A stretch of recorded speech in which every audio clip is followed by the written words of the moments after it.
Hi, ഇന്നൊരു കേക്കിൻ്റെ video ആണ്. നല്ല ഈസി ആയിട്ട് ഫ്രൈ പാനിലാണ് ഞാൻ ഈ ഒരു കേക്കിൻ്റെ ബേസ് ചെയ്തിട്ടുള്ളത്. അപ്പോൾ എല്ലാവർക്കും ഈസി ആയിട്ട് റെഡിയാക്കി എടുക്കാൻ പറ്റുന്ന ഒരു മെത്തേഡിലാണ് ഞാൻ ഈ ഒരു കേക്ക് കാണിച്ചിട്ടുള്ളത്. പിന്നെ ഇത് കാണാൻ വേണ്ടിയിട്ട് മാത്രമേ റെഡ് വെൽവെറ്റിൻ്റെ ലുക്കുള്ളൂ. ഇത് പെർഫെക്റ്റ് റെഡ് വെൽവെറ്റ് കേക്കല്ല. ഇന്നലെ എൻ്റെ ബർത്ത്ഡേ ആയിരുന്നു, അപ്പോൾ എനിക്ക് വേണ്ടി ഞാൻ തന്നെ ഉണ്ടാക്കിയൊരു കേക്കാണ്. ഫ്രൈ പാനിൽ റെഡിയാക്കി എടുക്കുന്നതുകൊണ്ട് ഒന്ന് നിങ്ങളുമായിട്ട് ഷെയർ ചെയ്യുന്നതേ ഉള്ളൂ. അപ്പോൾ എന്തായാലും ട്രൈ ചെയ്ത് നോക്കണം. ആർക്ക് വേണമെങ്കിലും എളുപ്പം ഉണ്ടാക്കിയെടുക്കാൻ പറ്റുന്ന ഒരു കേക്ക്. അപ്പോൾ നമുക്ക് വീഡിയോ നോക്കാം. ആദ്യം ബേസ് റെഡിയാക്കി എടുക്കാനുള്ള ഡ്രൈ ഇൻഗ്രീഡിയൻസ് അരിച്ചെടുക്കണം. അപ്പോൾ 1 കപ്പ് മൈദ ആദ്യം ആഡ് ചെയ്യാം. ഇതിലേക്ക് 1 teaspoon baking powder, 1/4 teaspoon baking soda, അതുപോലെ 1/4 ടീസ്പൂൺ ഉപ്പും കൂടി ചേർത്ത് കൊടുക്കുന്നുണ്ട്. ഇതെല്ലാം കൂടിയിട്ട് 2-3 തവണ അരിച്ചെടുക്കണം. നമ്മുടെ കേക്ക് നല്ല സോഫ്റ്റായി കിട്ടാൻ വേണ്ടിയിട്ടാണ് ഇങ്ങനെ ചെയ്യുന്നത്. അരിപ്പിയില്ലെങ്കിൽ മിക്സിയിൽ വെച്ചിട്ടൊന്ന് അടിച്ചെടുത്താൽ മതി, അല്ലെങ്കിൽ വിസ്ക് വെച്ചിട്ടൊന്ന് മിക്സ് ചെയ്തെടുക്കുക. ഞാൻ 2-3 കേക്കിൻ്റെ വീഡിയോ ചെയ്തിട്ടുണ്ട്. ഇതിലൊക്കെ ഇതന്നെയാണ് റിപ്പീറ്റ് ചെയ്തുകൊണ്ടിരിക്കുന്നത്. അപ്പോൾ കേട്ട് ഇരിക്കുന്നവർക്ക് മടുപ്പുണ്ടാവും. പക്ഷേ പുതുതായിട്ട് കാണുന്നവർക്ക് വേണ്ടിയിട്ടാണ് വീണ്ടും റിപ്പീറ്റ് ചെയ്ത് പറയുന്നത്. അപ്പോൾ പൊടികളെ മിക്സ് റെഡി ആയിട്ടുണ്ട്. ഇനി 4 മുട്ട നമുക്കൊന്ന് ബീറ്റ് ചെയ്തെടുക്കണം.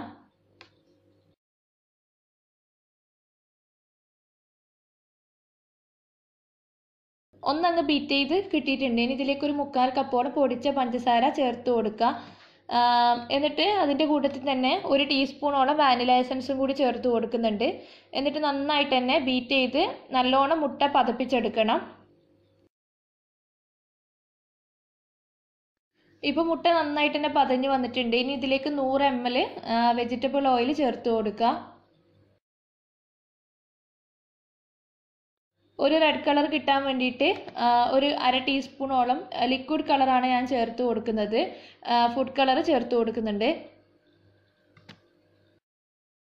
ഇതിനി നമുക്കൊന്ന് ഫോൾഡ് ചെയ്തെടുക്കണം. പിന്നെ ബലം കൊടുത്ത് മിക്സ് ചെയ്യേണ്ട. ഇതുപോലെ തടിത്തവയോ അല്ലെങ്കിൽ ഫോൾഡ് ചെയ്യുന്ന സ്പാച്ചുല വെച്ചിട്ട് ഫോൾഡ് ചെയ്തെടുത്താൽ മതി. ഒന്നങ്ങ് മിക്സ് ചെയ്തെടുക്കുക. മിക്സ് ചെയ്ത് വെച്ച മുട്ടയുടെ കൂട്ടിലേക്ക് നമ്മൾ നേരത്തെ അരിച്ചു മാറ്റി വെച്ച ഡ്രൈ ഇൻഗ്രീഡിയൻസ് 2 ബാച്ചാക്കിയിട്ട് ചേർത്ത് കൊടുക്കുക. ഒട്ടും കട്ടയില്ലാതെ ഇതുപോലെ ഫോൾഡ് ചെയ്തെടുക്കണം. ഞാൻ മുമ്പ് വിസ്ക് വെച്ചിട്ട് ഫോൾഡ് ചെയ്തെടുത്തിട്ടുണ്ട്. അപ്പോൾ കുറച്ച് അധിക സമയം നമ്മൾ വിസ്ക് വെച്ചിട്ട് ഫോൾഡ് ചെയ്യുമ്പം കേക്കിൻ്റെ സോഫ്റ്റ്നെസ് നഷ്ടപ്പെടുന്നുണ്ട്.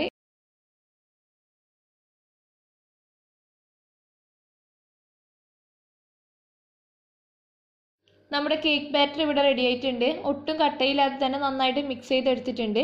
ഇനി നമുക്ക് കേക്ക് റെഡിയാക്കി എടുക്കാം. കേക്ക് ബാറ്റർ റെഡിയാക്കി എടുക്കാൻ വേണ്ടിയിട്ട് ഞാൻ ഇതുപോലത്തെ ഒരു ഫ്രൈ പാൻ എടുത്തിട്ടുണ്ട്. ഇതിൻ്റെ സൈസൊന്നും പറയാൻ എനിക്കറിയില്ല. കുറച്ച് ഓയിൽ അങ്ങ് ഗ്രീസ് ചെയ്ത് കൊടുക്കുന്നുണ്ട് ഇതിൽ. നന്നായിട്ട് തന്നെ എല്ലാ ഭാഗത്തേക്കും ഓയിലൊന്ന് തടവി കൊടുക്കുക. അധികം അങ്ങ് സൈഡിലേക്ക് ആവാത്തതാണ് നല്ലത്. കാരണം സൈഡിലാവുമ്പോൾ കേക്കിൻ്റെ സൈഡ് ഭാഗം മൊരിഞ്ഞു പോകുന്നുണ്ട്.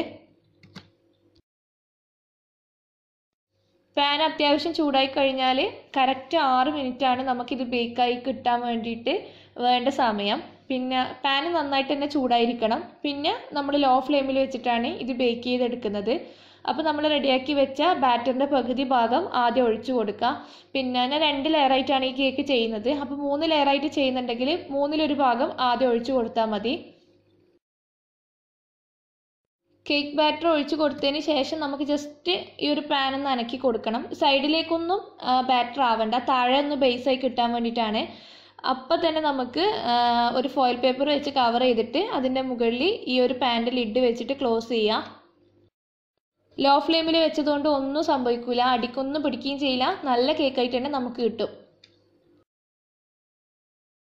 ഇപ്പോൾ കറക്റ്റ് 6 മിനിറ്റ് കഴിഞ്ഞിട്ടുണ്ട്. നമ്മുടെ കേക്ക് റെഡി ആയിട്ടുണ്ട്. ഒരു ടൂത്ത് പിക്ക് ഇൻസേർട്ട് ചെയ്ത് നോക്കിയപ്പോൾ നല്ല ക്ലീൻ ആയിട്ട് തന്നെ വന്നിട്ടുണ്ട്.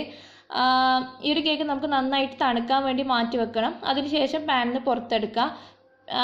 പാനിന് പുറത്തെടുത്തതിന് ശേഷം മറ്റേ ബാറ്റർ വെച്ചിട്ട് കേക്ക് റെഡിയാക്കി എടുക്കണം. നമ്മുടെ ഫസ്റ്റ് കേക്ക് ഇവിടെ റെഡി ആയിട്ടുണ്ട്. ഇനി ആ പാൻ നന്നായിട്ട് തുടച്ച് വൃത്തിയാക്കിയതിന് ശേഷം രണ്ടാമത്തെ കേക്കും ഇതേപോലെ തന്നെ ബേക്ക് ചെയ്തെടുക്കുക. കേക്കെല്ലാം റെഡി ആയിട്ടുണ്ട്. ഇനി അതിന് വേണ്ടിയിട്ടുള്ള ക്രീം റെഡിയാക്കി എടുക്കണം. ഞാൻ എല്ലാ വീഡിയോയിലും പറയുന്ന പോലെ മാക് ടോപ്പിൻ്റെ ക്രീമാണ് എടുത്തിട്ടുള്ളത്. 1 കപ്പ് ക്രീം എടുത്തിട്ടുണ്ട്. ഇനി നന്നായിട്ട് ബീറ്റ് ചെയ്തിട്ട് സ്റ്റിഫ് പീക്സ് ആക്കി എടുക്കണം.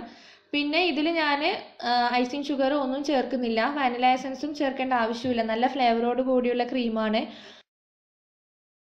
എന്തായാലും നമ്മൾ ഫ്രൈ പാനിലൊക്കെ റെഡിയാക്കി എടുക്കുന്നതുകൊണ്ട് കേക്കിൻ്റെ ഒരുപാട് പീസസ് ബാക്കി വരും. നമ്മളത് ഷേപ്പിൽ കട്ട് ചെയ്തെടുക്കുമ്പം ബാക്കിയുള്ള പീസസ് ഉണ്ടാകും.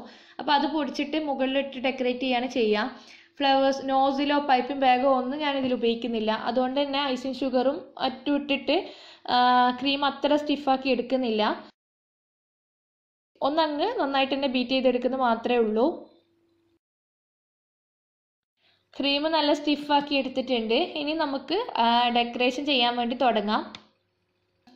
ആദ്യം നമുക്ക് 2 കേക്കും ഒരു ഷേപ്പാക്കി എടുക്കണം. അപ്പോൾ 2 കേക്ക് വെച്ചതിന് ശേഷം വലുത് താഴെ വെച്ചിട്ട് ചെറുതുണ്ടെങ്കിൽ ചെറുത് മുകളിൽ വെക്കുന്നതായിരിക്കും നല്ലത്. എന്നിട്ട് ഇതുപോലൊരു ബൗൾ വെച്ചിട്ട് ഇതിൻ്റെ സൈഡൊക്കെ കട്ട് ചെയ്തിട്ട് ഒരേ ഷേപ്പാക്കി എടുക്കുന്നുണ്ട്. കേക്ക് നല്ല സോഫ്റ്റ് ആണ്. അപ്പം ബൗൾ വെക്കുന്ന സമയത്ത് അധികം പ്രസ് ചെയ്യാൻ നിൽക്കണ്ട, പൊടിഞ്ഞു പോകും. ഇതിൻ്റെ സൈഡൊക്കെ കത്തി വെച്ചിട്ട് ഒന്ന് ഷേപ്പ് ചെയ്തെടുക്കാം. കേക്ക് കട്ട് ചെയ്തിട്ട് ലെവലാക്കി എടുത്തിട്ടുണ്ട്. ഇനി ആദ്യത്തെ ലെയർ വെച്ചിട്ട് അതിൻ്റെ മുകളിൽ നല്ലോണം ഷുഗർ സിറപ്പ് ആക്കി കൊടുക്കണം. അതിന് ആവശ്യം വരുന്നില്ല, കേക്ക് നല്ല സോഫ്റ്റ് ആണ്. പക്ഷേ ചെയ്യുമ്പം എക്സ്ട്രാ സോഫ്റ്റ്നെസ് ഉണ്ടാവും.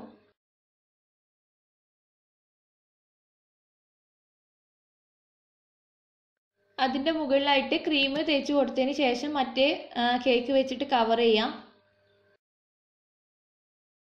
നന്നായിട്ട് തന്നെ ഷുഗർ സിറപ്പ് ആക്കി കൊടുക്കുന്നുണ്ട്.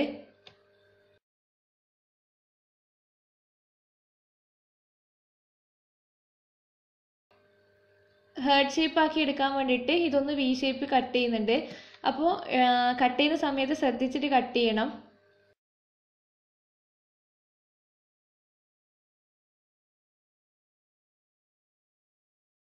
ഇനി അതിൻ്റെ മുകൾ ഭാഗത്ത് കുറച്ച് ക്രീം ആക്കിയിട്ട് ആ മുകൾ ഭാഗത്തേക്ക് ഈ ഒരു നമ്മൾ കട്ട് ചെയ്ത ഭാഗം മാറ്റുന്നുണ്ട്, ഒരു ഹേർട്ട് ഷേപ്പൊക്കെ കിട്ടാൻ വേണ്ടിയിട്ട്. ഒന്നങ്ങ് ഒട്ടിച്ചു കൊടുത്തതിന് ശേഷം ഒരു സൈഡിൽ കുറച്ചധികം വലിയ പീസ് ഉണ്ടാവും, അത് കട്ട് ചെയ്ത് ഒഴിവാക്കുക.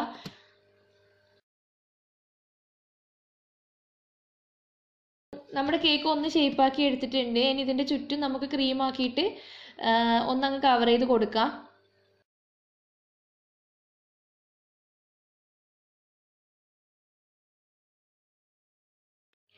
ക്രീം കവർ ചെയ്യുന്നത് ഒന്ന് പെർഫെക്റ്റ് ആയി കിട്ടാൻ വേണ്ടിയിട്ട് ഈ ഒരു സ്പാച്ചുല ഒന്ന് നനച്ചിട്ട് ചെയ്താൽ കുറച്ചും കൂടി പെർഫെക്റ്റ് ആയിട്ട് ചെയ്യാൻ പറ്റും.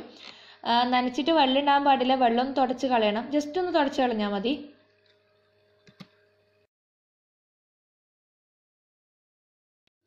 ക്രീം ഒന്നങ്ങ് കവർ ചെയ്തെടുത്തിട്ടുണ്ട്. ഇനി നമ്മൾ നേരത്തെ കട്ട് ചെയ്തിട്ട് മാറ്റി വെച്ച ആ കേക്കിൻ്റെ പീസസ് ഞാൻ മിക്സിയിലിട്ടിട്ട് ജസ്റ്റ് ഒന്ന് പൊടിച്ചെടുത്തിട്ടുണ്ട്. പൊടിച്ചെടുത്തിട്ട് ചെയ്യുന്നതായിരിക്കും കുറച്ചുകൂടി ബെറ്റർ, നന്നായിട്ട് ചെയ്യാൻ പറ്റും. അപ്പോൾ ഡെക്കറേഷനൊക്കെ നിങ്ങളുടെ ഇഷ്ടത്തിനനുസരിച്ചിട്ട് ചെയ്യാം. പിന്നെ ഞാൻ നടുവിൽ ഒന്ന് പ്ലെയിൻ ആക്കി വിടാൻ വേണ്ടിയിട്ട് നടുവിലൊരു ബൗള് കമഴ്ത്തി വെക്കുന്നുണ്ട്.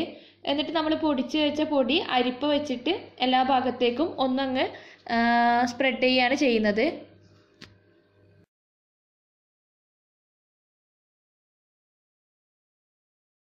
സ്പ്രെഡ് ചെയ്ത് കൊടുത്തതിന് ശേഷം ആ ഒരു ബൗളെടുത്ത് മാറ്റുന്നുണ്ട്.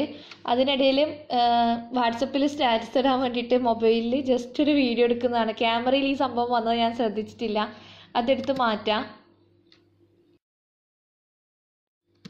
ഇത്രയും ചെയ്തതിന് ശേഷം കളേർഡ് ബംസ് ഇല്ലേ, സ്പ്രിങ്കിൾസ് വെച്ചിട്ട് ഇതിൻ്റെ സൈഡൊക്കെ ഒന്ന് ഡെക്കറേറ്റ് ചെയ്തെടുക്കുന്നുണ്ട്.